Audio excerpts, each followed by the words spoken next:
అధ్యక్ష, simple clarification. ధన్యవాదాలు. గౌరవనీయ ముఖ్యమంత్రి గారికి, ఈ శాసన మండలి సమావేశంకి వచ్చిన మంత్రులందరికీ హృదయపూర్వకంగా నమస్కారాలు తెలియజేస్తూ, ముఖ్యంగా ఉపాధ్యాయ శాసన మండలి సభ్యులుగా ముఖ్యమంత్రి గారు ప్రకటించినటువంటి మెగా డిఎస్సిని స్వాగతిస్తూ, అందులో డిఎస్సితో పాటుగా ఐఆర్పీలు ఇంక్లూజివ్ ఎడ్యుకేషన్ రిసోర్స్ పర్సన్స్ టీచర్ల నియామకానికి సంబంధించి 1500 ఖాళీలు ఉన్నాయి సార్. ఆ 1500 ఖాళీలకు కూడా డిఎస్సిలో రిక్రూట్మెంట్లో పెడతామన్నట్టుగా వార్త నాకు తెలియవచ్చింది.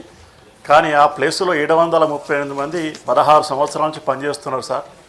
దయచేసి వాళ్ళని రెగ్యులర్ చేసి మిగతా పోస్టులు డైరెక్ట్ రిక్రూట్మెంట్ పెడితే బాగుంటుందని చెప్పి తమరి ద్వారా ప్రభుత్వానికి సూచన చేస్తూ, అదేవిధంగా ప్రతి ఈహెచ్ఎస్ కింద 10 లక్షలకు పెంచడం అనేది సామాన్య ప్రజలకు, పేద బడుగు బలహీనమైనటువంటి ప్రజలకు చాలా ఉపయోగకరమైనటువంటి కార్యక్రమం ఆరోగ్యపరంగా.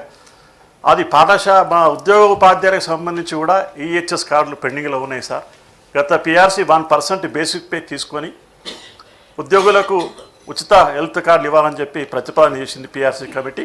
దయచేసి దాని గురించి కూడా ఆరోగ్య దానిలో మమ్మల్ని కూడా చేర్చాలని చెప్పి ఈ సందర్భంగా కోరుకుంటూ, చివరిగా మా తెలంగాణ సోదరీమణులకు చాలా రకాల పథకాలు ప్రకటించి బస్సు ఉచిత ప్రయాణాన్ని కల్పించి, అదే రకంగా ముఖ్యమంత్రి గారు మాట్లాడుతూ 200 యూనిట్ల కరెంటు ఫ్రీ ఇస్తున్నామని చెప్పి స్పీచ్కి పోకండి, 6 నిమిషం 200 యూనిట్లు విద్యుత్తును మా పాఠశాలకు కూడా ఫ్రీ ఇస్తారా?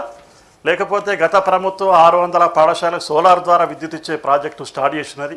అన్ని పాఠశాలకు సోలార్ ద్వారా విద్యుత్ ఇస్తామా అని ఆలోచన చేసి మా పాఠశాలకు కూడా అతి త్వరగా పథకం పూర్తి చేయాలంటే 200 యూనిట్లైనా ఫ్రీ ఇస్తే కొంత ఎట్లా కరెంటు బిల్ అనేది ప్రభుత్వమే భరిస్తుంది.